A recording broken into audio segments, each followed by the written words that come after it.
The alien chamber was vast, cold, and silent. Walls of polished metal reflected pale green light, and the floor hummed softly under invisible energy currents. In the center of the room, restrained in strange levitating cuffs, stood a single human. He did not struggle. He did not scream. He did not even look afraid. Round him, the alien council gathered. They were tall, multi-limbed creatures with skin like liquid metal and eyes that glowed like molten crystals. Their voices were harsh and rhythmic, a language that vibrated through the air and made the floor shiver under their feet. They whispered among themselves, their curiosity sharper than any blade they carried. "This one is weak," the tallest among them said, a voice like grinding stone. "A single human, worthless, easy to break." The others nodded.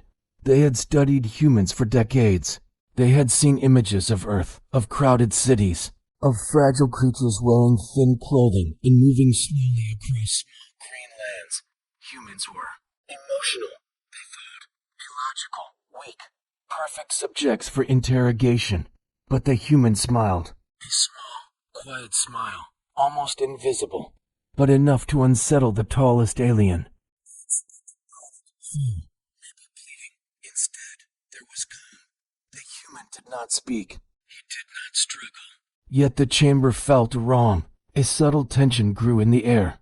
Sensors flickered. Lights dimmed for a fraction of a second, and a low hum vibrated from deep within the walls. None of the aliens knew why, but an unease began to spread.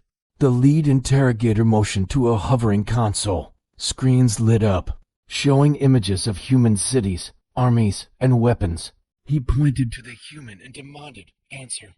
Tell us your planet's defenses, your weapons, your fleets. Tell us how you will fight us." The human tilted his head. He spoke softly, in the alien language that sounded rough and strange to his ears, but perfectly understandable to them. "You should not have brought me here." The words hung in the air, not a threat, not a lie, but a simple statement, calm and clear. The aliens paused. They exchanged glances. None had expected this. The chains that held him seemed to hum with his voice, though none could explain why. The interrogation began in earnest. Alien devices scanned his mind, mapping thoughts and memories. Energy pulses tested his reactions. Simulations of burning cities, screaming civilians, collapsing bridges everything designed to break him were projected around him. The human blinked. He did not flinch. He did not react. The interrogators increased the intensity. Pulses became sharper, lights brighter, simulations more vivid. Still, he remained calm. Still, he smiled, curious. One alien whispered, "They say humans panic. They say humans break under fear." Yet this one, nothing another, smaller, alien stepped closer. He probed the human's mind with his claws, feeling for lines of fear. But there was nothing, just clarity, just calm. Hours passed, or maybe minutes. Time was strange in the chamber. The human spoke only once more during that time. He said, "You are confident because you have power. You are confident because you believe you are smart. But confidence is not understanding." The aliens froze. This was not a response they had predicted. Their screens flickered, showing strange interference. Alarms whispered softly in corners, tiny but persistent. One of the younger interrogators stumbled backward, eyes wide, feeling as if the room itself was breathing. The human's gaze swept across the council. There was no fear, no weakness, just observation. Every twitch, every pattern, every flicker of light was noted. Every misstep, every assumption, every arrogance, they all were being catalogued silently in his mind. "Why is he not afraid?" one alien finally asked aloud. His voice trembled slightly. "Though he tried to hide it, he is a human," the lead interrogator replied. "They are weak. That is all. Soon, he will break. Soon, he will beg." The human smiled again, a small tilt of the lips, quiet but deliberate. Then he said, softly, "You have already broken, though you do not know it yet." The chamber went silent. Even the hum of the floor seemed to pause. Confused. What could a single human mean by that? They controlled the room, the technology, the sensors. They controlled everything. How could they be broken? It started slowly. A light flickered. A console glitched. Then another. Then a soft vibration ran along the walls. Almost imperceptible, but growing. The lead interrogator stepped forward, raising his arms, trying to restore order. His voice boomed. Silence, focus. He is just one human. Nothing can happen. But the human only watched, calm and patient. He did not touch anything. He did not move. Yet the chamber itself seemed to react. Systems they had trusted for decades failed briefly. Energy fields stuttered. A subtle but unmistakable chill swept the room. The aliens did not understand what was happening. None could. And none realized that in bringing one human into their chamber, they had unknowingly triggered something far greater than themselves. For the moment of arrogance, for the moment they assumed superiority, the human leaned slightly forward, his eyes locked with the lead interrogators. You thought this would be safe, he said. You thought I was alone. You were wrong. Very wrong. A tremor ran through the council. Not of the floor, not of the walls, but in the hearts of the aliens themselves. The calm of superiority, the belief that they were in control, shattered in that moment. The human did not need to act. He did not need to strike. Yet the chamber felt alive, responding to him, responding to humanity itself. And in that silent, cold, metal room, the aliens began to understand, too late, that they had made their first mistake and it would not be their last. The alien council chamber floated in the void above a distant planet, suspended by unseen technology. Its walls shimmered like liquid metal, reflecting pale light across the polished floor. The room was enormous, designed for beings far taller than humans, and the echoes of every movement multiplied into a haunting rhythm. In the center, restrained by levitating cuffs that glowed faintly, stood a single human. His chains hummed softly, pulsing as if aware of the being they held. He was unarmed, his clothes simple, his body small and fragile compared to the towering aliens around him. The aliens had brought him here as a curiosity, a specimen, one human weak, fragile, and alone. They believed they could break him with their technology, intimidate him with their presence, and extract every secret of humanity with ease. The council chamber hummed with quiet anticipation. Multi-limbed creatures with metal-like skin and glowing eyes moved gracefully, their steps silent yet deliberate. Some observed silently, while others whispered, their voices vibrating through the chamber in a language full of sharp tones and clicks. This species is unremarkable, the lead interrogator said. His voice was low, grinding like stone. We have studied them from afar. Weak, emotional, unpredictable. Capturing one was trivial. Breaking one will be simple. Another council member, smaller and younger, tilted his head. We should be cautious. Humans fight wars, even when weak. Their numbers are small, but they are unpredictable. The lead interrogator waved him away. Unpredictable is irrelevant. Power is absolute. Our fleets control entire systems. Our fleets crush planets. One human, one small. Fragile human is nothing. The human, chained in the center, did not respond. He looked around calmly, observing the aliens as they spoke. His eyes were steady, alert, and unnervingly composed. A faint smile touched his lips. Small, almost imperceptible, but enough to make the closest alien shift uneasily. The interrogators activated their devices. Screens lit up with information about Earth, images of cities, armies, maps of human territories. Energy pulses hummed softly through the floor, scanning the human's body for stress responses, heart rate, and thought patterns. The tallest alien moved closer, his glowing eyes fixed on the human. You will answer our questions, he said. You will reveal the locations of your fleets, the capabilities of your weapons, and the strategies of your species. You will obey. The human tilted his head. He spoke softly, in a language the aliens understood perfectly, though it sounded rough to his own ears. You assume I will give you what you want, he said. You assume I am weak. You assume I am afraid. You assume wrong. A ripple of unease passed through the council. It was subtle, almost imperceptible, but noticeable to those trained to read tension. One of the younger aliens shuffled, his multiple limbs twisting in nervous energy. The human's calmness was unnatural. The lead interrogator snapped his arms. Do not test me, human. You will answer, or we will extract your secrets by force. The human's eyes did not waver. Force only works on those who believe in weakness. You believe in weakness. That is your first mistake. For the first time, the aliens noticed small glitches in their equipment. Consoles flickered. Sensors hummed inconsistently. Lights dimmed for a fraction of a second. Nothing catastrophic, but enough to raise questions in the minds of the council. The human's calm presence created a strange tension. He did not resist physically, yet the room seemed alive, reacting subtly to him. Energy fields stuttered around him. Small pulses raced through the floor, and even the hum of the chamber vibrated differently. Humans are fragile, the lead interrogator repeated, louder, almost to convince himself. They panic. They break under pressure. One human alone is powerless.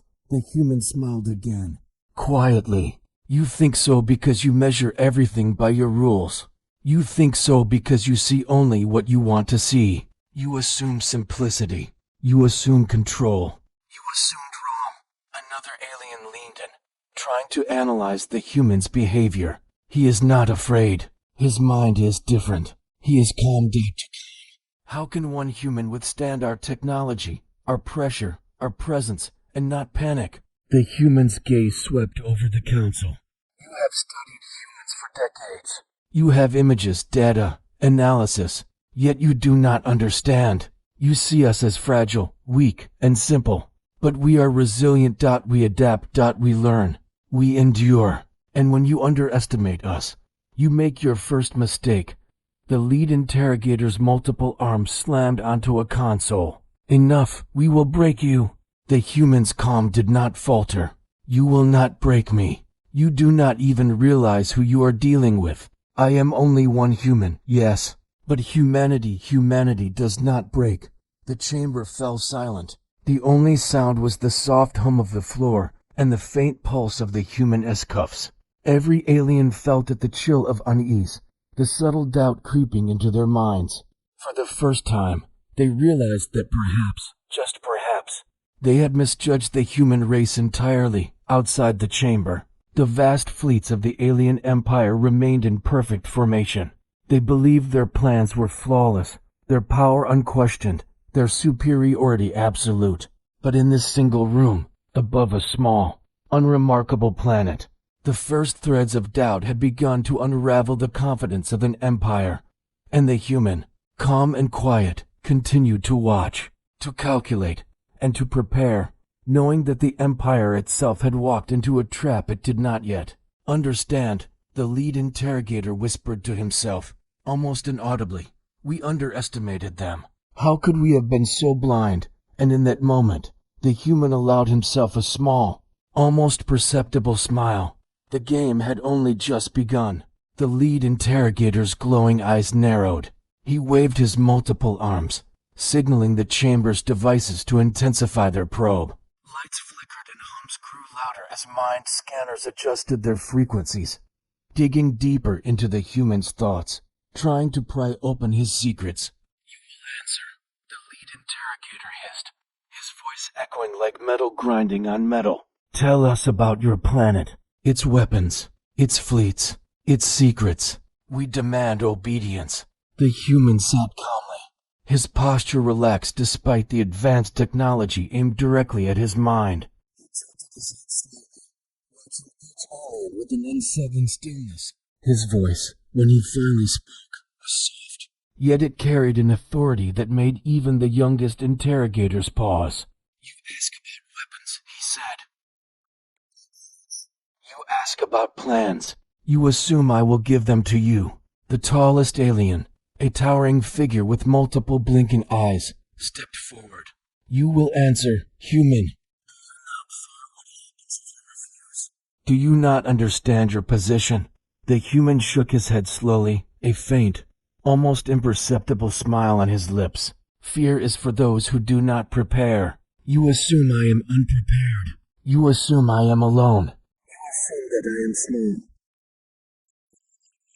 A strange tension filled the room. The interrogators exchanged uneasy glances.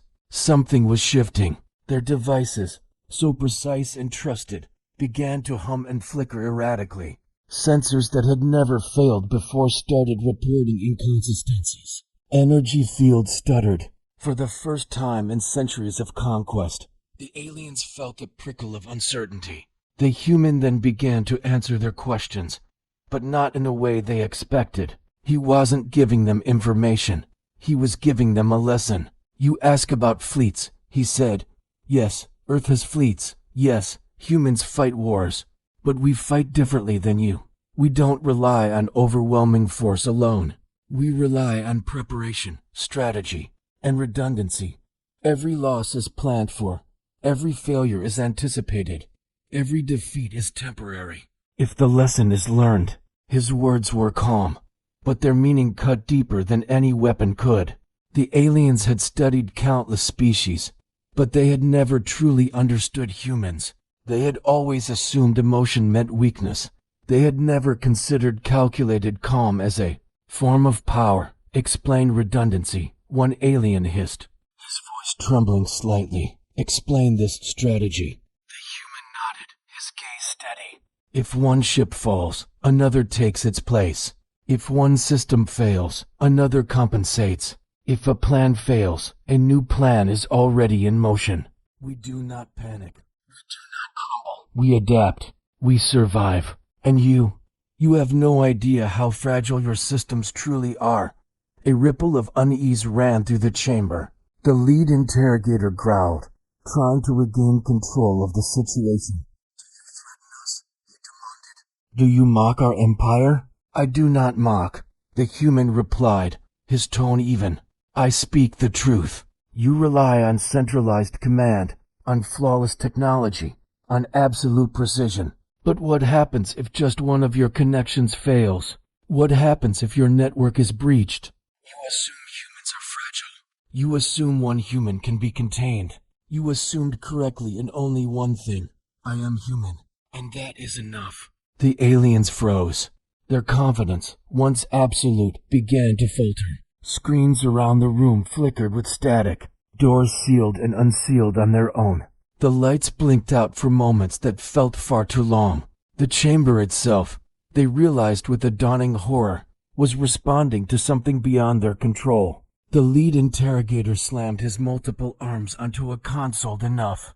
You will obey. You will tell us your fleet positions. You will tell us your strategy, or we will break you. The human's eyes glinted in the flickering light. You are already breaking, not me. You. Another alien stepped forward, trembling. How can one human cause this? This is impossible. Our systems are perfect. Our knowledge, it's absolute. The human leaned forward slightly, his voice dropping to a near whisper. Your knowledge is only as good as your assumptions. You assume humans are predictable. You assume weakness is obvious. You assume one human alone is powerless. You assumed wrong. The aliens began arguing among themselves, their metallic voices rising in a cacophony of panic. This is impossible. He must be lying. No. Look at the systems. They're failing. The human's gaze never wavered. Do you trust your technology completely? He asked softly. Do you trust your networks, your connections, your command structures? The lead interrogator let out a nervous, barking laugh. We have ruled hundreds of worlds. We trust our systems.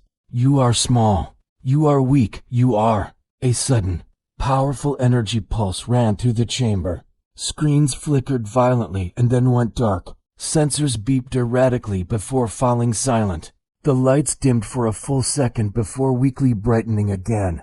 Every alien froze, their many eyes wide with shock. The human's calm face did not change. You connected me to your system, he said. It wasn't a question. It was a statement. Didn't you? The interrogators looked at each other.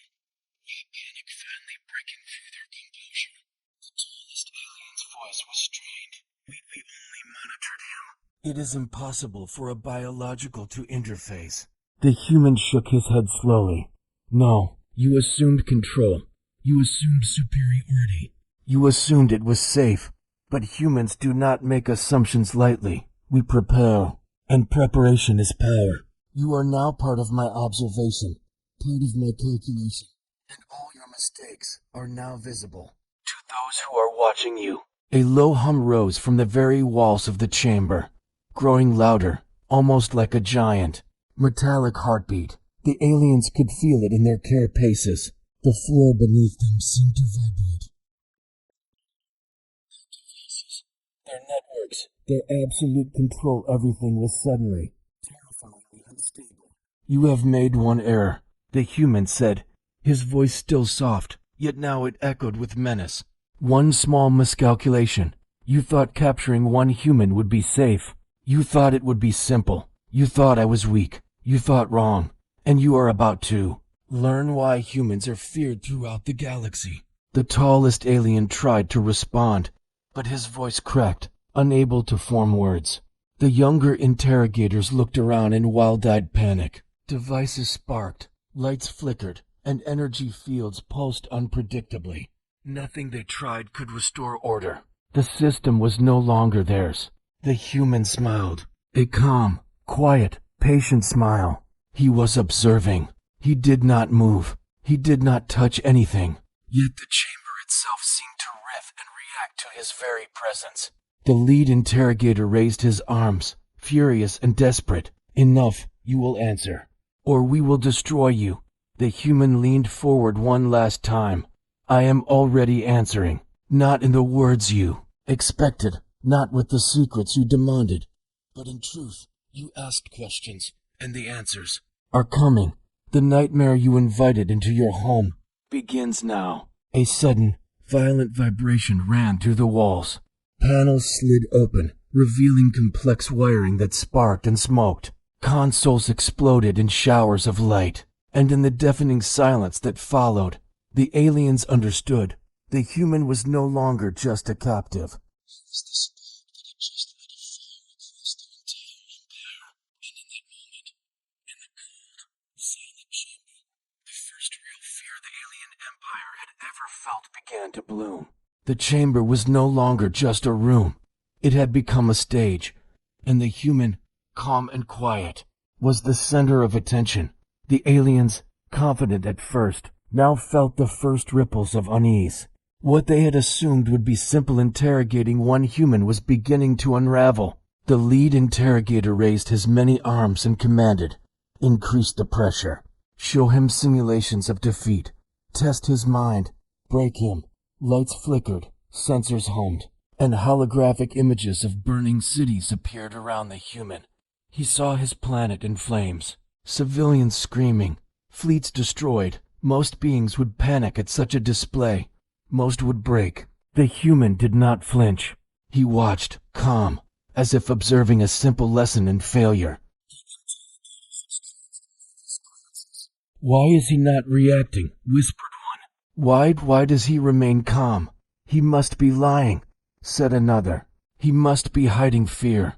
But the human did not lie. He had nothing to hide. He had expected this. He had prepared, and he had been waiting for this exact moment. The lead interrogator stepped closer, his glowing eyes narrowing. "You will tell us your fleet's positions. You will tell us your defenses. You will answer, human." The human spoke slowly, measured, each word deliberate. "You ask about fleets. You ask about defenses. But what you fail to ask is, how well do you protect yourself?" The tallest alien blinked. "What do you mean?" "You connected me to your systems," the human said. "Not intentionally, perhaps, not knowingly, but by bringing me here, by interrogating me, you gave me access, small, indirect, but enough to observe. Enough to exploit weaknesses." The council gasped. A low hum began in the walls, growing steadily, almost like a heartbeat. Consoles flickered, lights stuttered, energy fields pulsed. For the first time, the aliens could feel the room shifting beneath their control. The human tilted his head and whispered, "You think this is an interrogation, But this is already a trap for you. The younger interrogators panicked. Impossible. One human, just one, cannot do this. Our technology is flawless. Our systems are perfect. Ask softly. You trust networks. You centralize command. You believe your fleets are unbreakable. You assumed that capturing one human would be safe. You assumed wrong. The lead interrogator's arm slammed onto the console. Shut him down. Disconnect him. Seal the systems. Do whatever it takes. But the systems did not respond. Consoles blinked with static. Energy fields fluctuated wildly. Sensors reported impossible readings. Doors that should have remained sealed opened and closed randomly. The very chamber seemed to pulse with a life of its own. The human took a step forward, chains humming faintly as if acknowledging him. You designed this chamber to intimidate me, to control me, to extract secrets. Every action you took gave me insight. Every pulse, every fluctuation, every command visible to me. Your arrogance is your weakness. The tallest interrogator roared, a sound like grinding stone, shaking the walls. You are just one human. We control everything. You cannot. A sudden pulse surged through the chamber. Panels slid open. Holographic projectors glitched. The floor hummed sharply. For a moment, the room itself seemed to breathe. The human smiled. You control nothing. Not anymore. Chaos erupted. Younger aliens scrambled to consoles, their limbs flailing in panic. Systems that had never failed before stuttered. Energy fields flickered and surged. Lights blazed and dimmed unpredictably. The interrogators' voices rose in panic, arguing, commanding, and cursing in unison. And all the while, the human remained calm. He did not touch anything. He did not strike a single device. He only watched, observed, calculated. The lead interrogator took a deep, desperate breath. Explain. What are you doing? How can one human? The human's eyes gleamed. You assume that one human alone is powerless.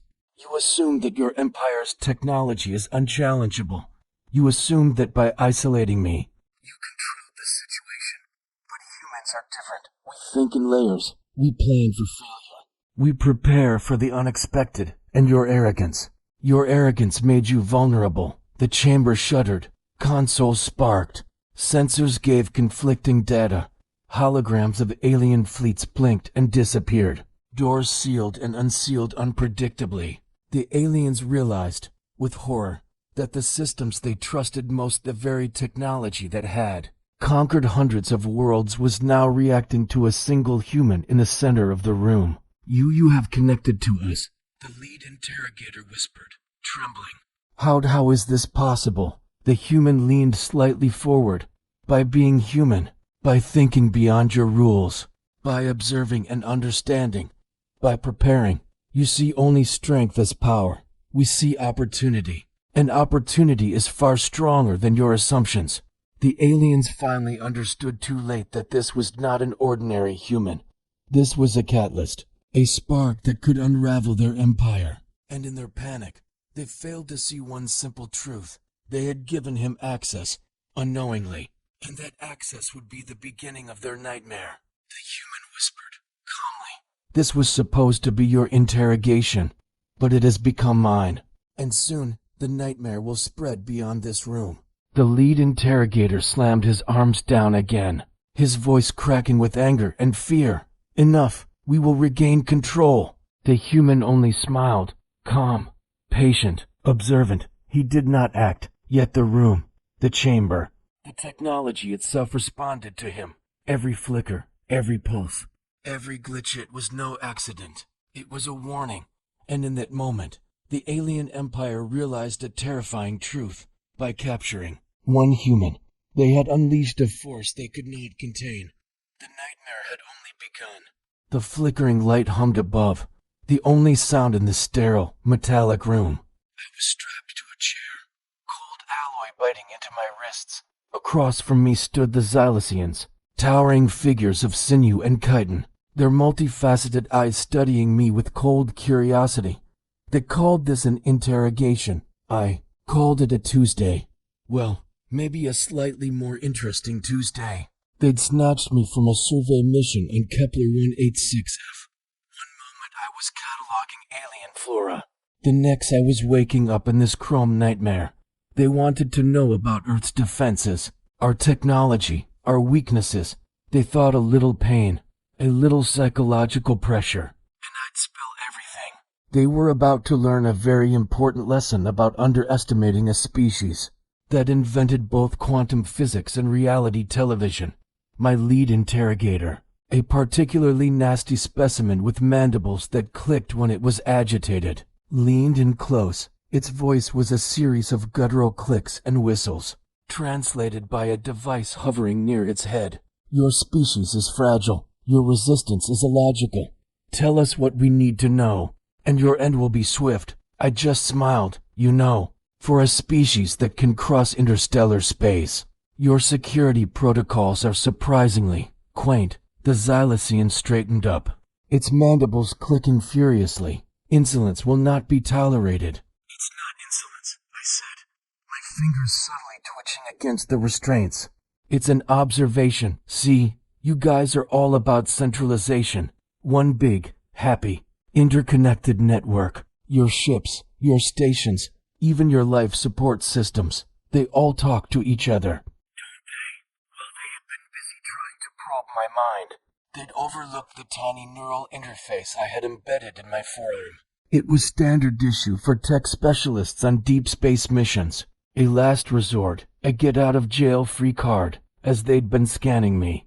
My interface had been scanning them right back, mapping their network architecture. It was elegant, efficient, and had one glorious, catastrophic flaw, a single point of failure. They thought the restraints were secure, but they were designed to hold a body, not to block the subtle pico-amper signals my implant was sending out. I wasn't fighting the restraints. I was using them as an antenna. What are you talking about? The interrogator hissed, its confidence wavering for the first time. This, I replied, and with a final mental command, I pushed the button.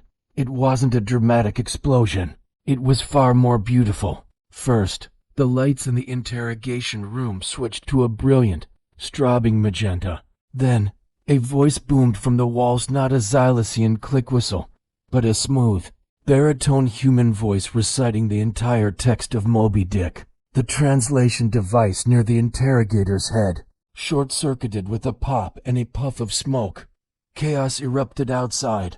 Alarms, not the shrill, orderly Xylosian ones, but a chaotic medley of Earth's greatest hit scar alarms, air raid sirens, and a particularly aggressive goose honk blared through the station. The interrogator fumbled with the panel on the wall, but it was useless. I had root access now. I wouldn't bother with that, I said cheerfully. I've rerouted all command functions to the ship's nutrient paste dispenser. Unless you can type binary in protein sludge, you're out of luck. Its multifaceted eyes swiveled back to me, filled with a dawning horror. What have you done? Oh, just a little redecorating, I explained. I V-locked every door on this station except for one, the shuttle bay holding my impounded ship. Also, I've set the navigation systems of your entire fleet to a single, repeating coordinate, the exact center of your sun. They should arrive in about 2 hours. Plenty of time for you to fix it, I'm sure. The magnetic locks were now under my control. I stood up, stretching the cramps out of my muscles. I also took the liberty of downloading your entire historical and scientific database. Thanks for that. By the way, lots of good stuff in there. We've been wondering about dark matter. I walked towards the door, which slid open obediently. The hallway was a madhouse. Xylosian soldiers were running in circles, bumping into each other as the emergency sprinklers rained down a fine green goo. I'd switched the water supply with the algae tanks. From the speakers, the baritone voice was reaching a dramatic point. From hell's heart, I gave my former captor a little two-fingered salute. You wanted to know our weakness? It's that we're sentimental, chaotic, and unpredictable. But our greatest strength, we learn. And you just gave us a masterclass in how not to build an empire. As I strolled towards the shuttle bay, leaving a trail of absolute pandemonium behind me, I couldn't help but hum along to the new station-wide anthem I'd just uploaded. It was a classic. The Xylosians wouldn't understand the lyrics, but they were about to learn the tune by heart. It was a perfect summary of their current situation. A song about never giving up and never letting down. Yes, the entire Xylosian fleet was being rickrolled on their final journey home. Humanity sends its regards. The chamber was a storm of chaos. Lights blinked erratically. Consoles sparked, sending showers of tiny sparks across the floor. Energy fields hummed, surged, and wavered. The aliens screamed in panic, their voices overlapping in a chaotic symphony. Commands were shouted, orders were ignored. Every attempt to restore control failed, and through it all, the human remained calm. Chains humbly suspended him in the center, yet he moved like a general surveying a battlefield. His eyes scanned the room, not in fear, not in hesitation, but in calculated observation. Every flicker of light, every crackle of energy, every twitch of the alien limbs was noted in his mind. The lead interrogator, trembling and furious, slammed multiple arms onto the nearest console. "Stop this! Contain him! Disconnect him! I command you!" The human shook his head slowly, almost sympathetically. "You command nothing. Your commands are meaningless." "You thought this would be an interrogation. You thought you had power, but power is not what you think." The younger alien shouted, desperate. "He is manipulating our systems. He is controlling everything. How can this be possible?" The human's gaze was steady, unwavering. "You assumed humans are fragile. You assumed one human alone is powerless. You assumed your empire's technology is flawless. You assumed wrong, and your assumptions are your weakness." The chamber pulsed with a low hum. Consoles flickered.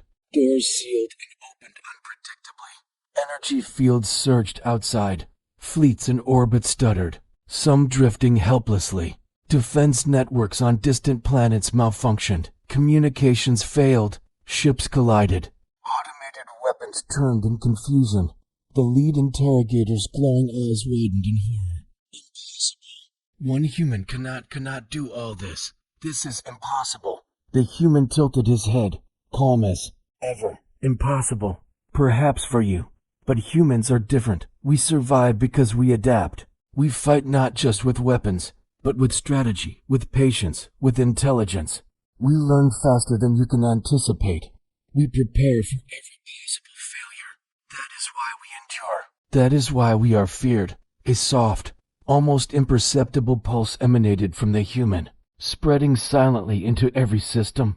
Fleets drifted, shields failed, weapons misfired. Planetary defenses blinked in confusion. One by one, the alien empire's systems trusted for centuries were failing. The younger aliens scrambled, attempting to isolate the human from the network. Every effort was met with failure. Consoles overloaded, energy fields surged, doors locked and unlocked randomly. It was as if the human had merged with their systems, not physically, but mentally, strategically, and entirely. The lead interrogator's voice cracked with desperation. How is this possible?" One human. The human stepped forward slightly, chains humming faintly. "You have studied us for decades. You have images of our planet, of our cities, of our armies. You have analyzed our behavior, and yet you do not understand. You see only weakness. You see only emotion. You see only what you expect. That is why humans survive when empires like yours crumble outside the chamber." The alien empire was beginning to falter. Fleets in orbit lost synchronization. Automated weapon systems failed.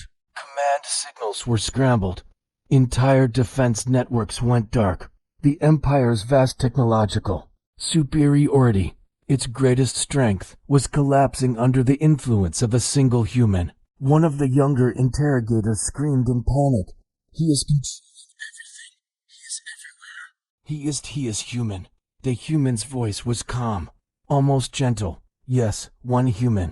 But humans are never alone in speed. Humanity prepares for the worst. Humanity anticipates every Outcome: humanity adapts faster than any species you have ever conquered. And now, you will see why we are feared. The lead interrogator stumbled back, his voice trembling. "We cannot survive this one human. You have already lost," the human said softly. "Not because of weapons, not because of fleets, not because of technology, but because you underestimated us. You assumed control was enough. You assumed fear was obedience. You assumed that capturing one human would be safe. You assumed wrong." The chamber pulsed again, the energy field sensing with the human's calm presence. Consoles sparkled and flashed. Holographic projections of alien planets and fleets flickered and distorted. Systems everywhere faltered. Panic gripped the council. They were trapped in a nightmare they could not control. The humans' eyes glimmered. You studied humanity. You measured strength, weaponry, and numbers. You ignored strategy, resilience, and adaptability. That is why one human here alone can unravel your empire. That is why you fear US. And that is why the galaxy will learn never to underestimate humanity again. The lead interrogator fell silent, his limbs shaking. He realized, in the terrifying instant, that humanity's true power was not in fleets or weapons. It was in the mind, in preparation, in adaptation, in endurance. The human's chains hummed faintly, almost in approval. He did not strike a single alien, did not destroy a single device.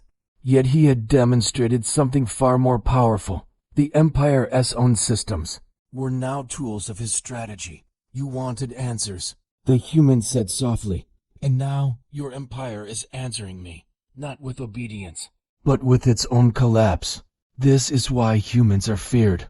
Not because we conquer, not because we destroy, but because when underestimated, we endure, adapt, and turn your greatest strengths into weaknesses.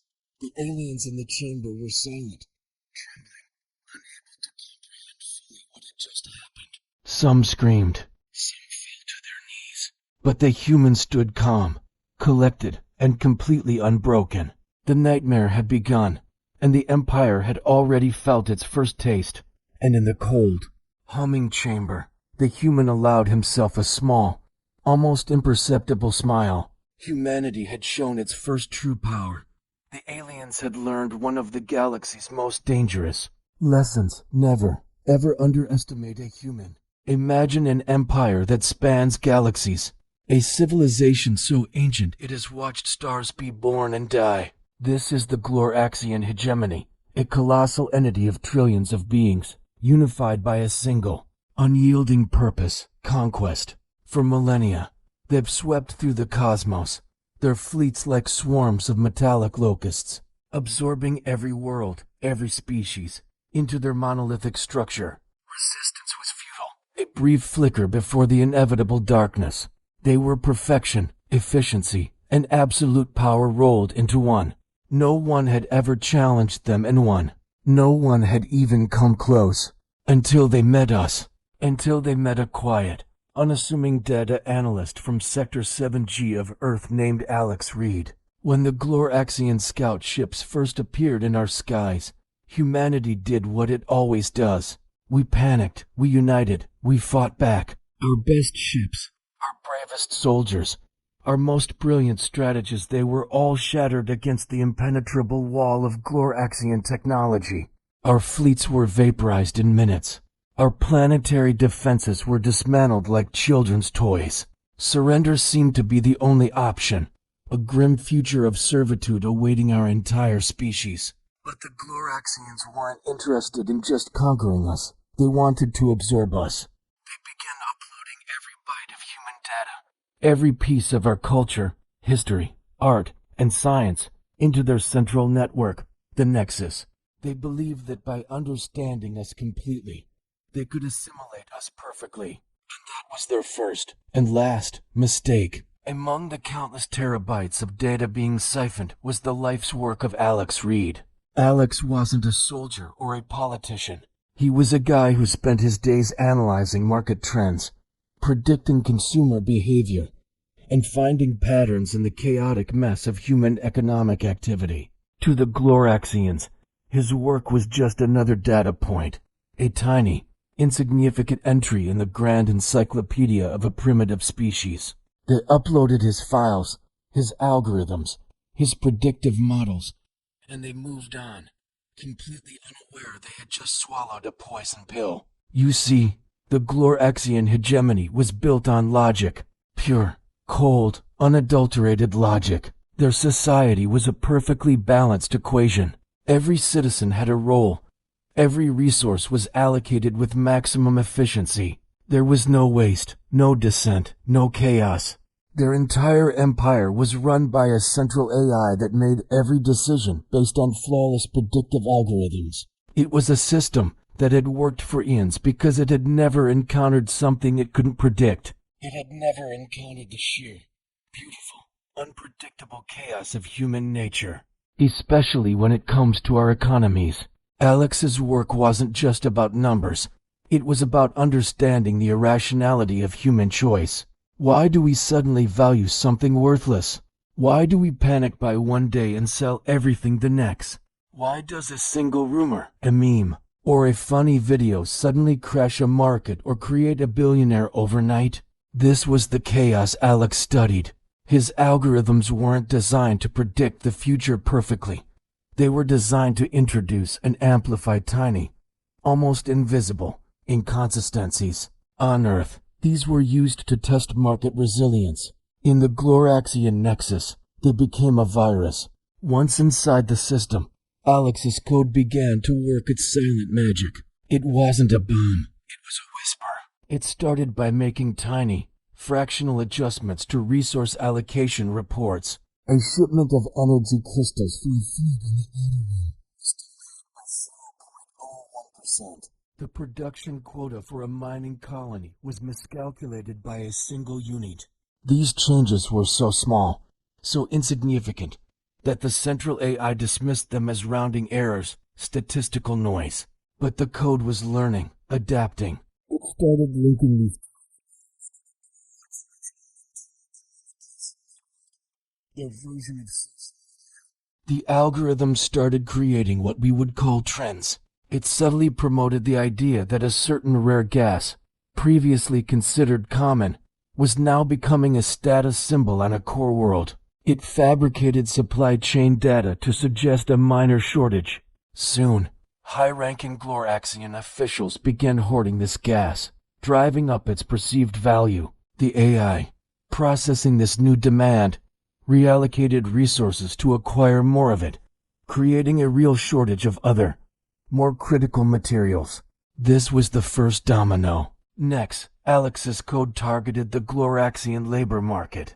The hegemony used a system of value points for its citizens, a currency earned through work and used to acquire goods and privileges.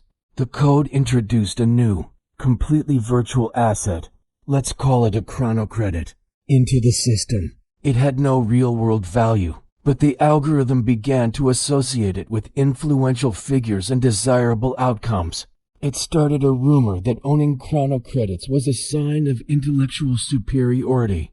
Gloraxians, for the first time in their history, started to desire something utterly useless.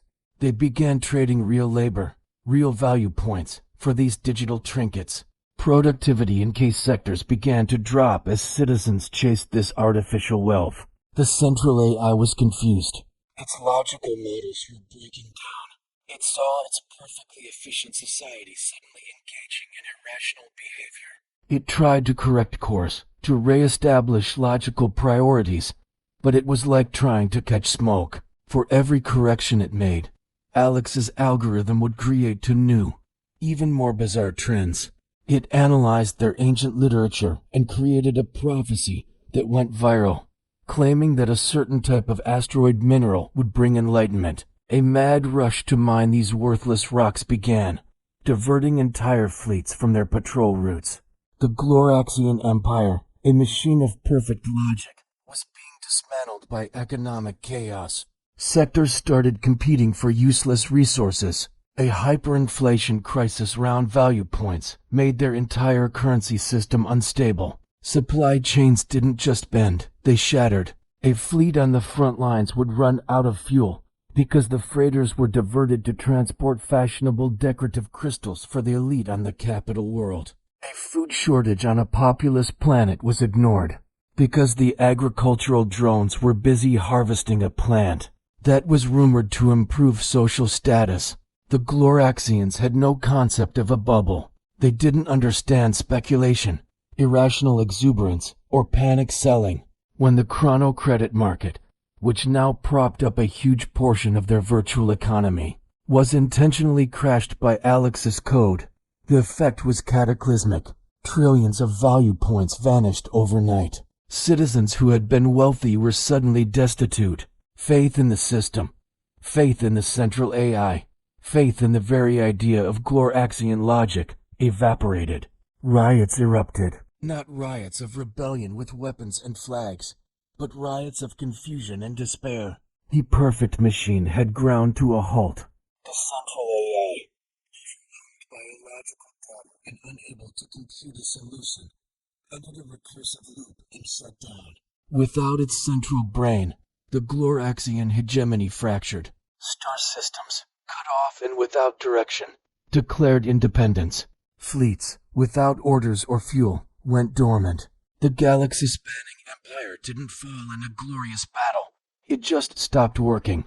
It dissolved, broke apart by the invisible hand of a market it never knew existed. Back on Earth, humanity watched in stunned silence as the menacing Gloraxian fleets simply vanished from orbit, their lights blinking out one by one.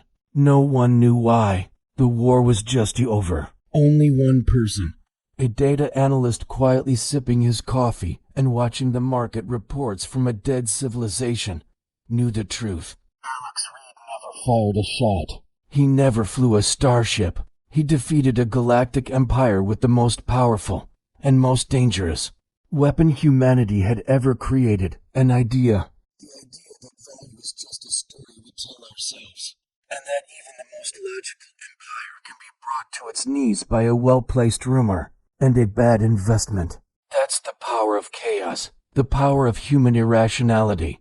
We may not be the strongest or the most logical species in the universe, but we are certainly the most unpredictable, and sometimes that's more than enough.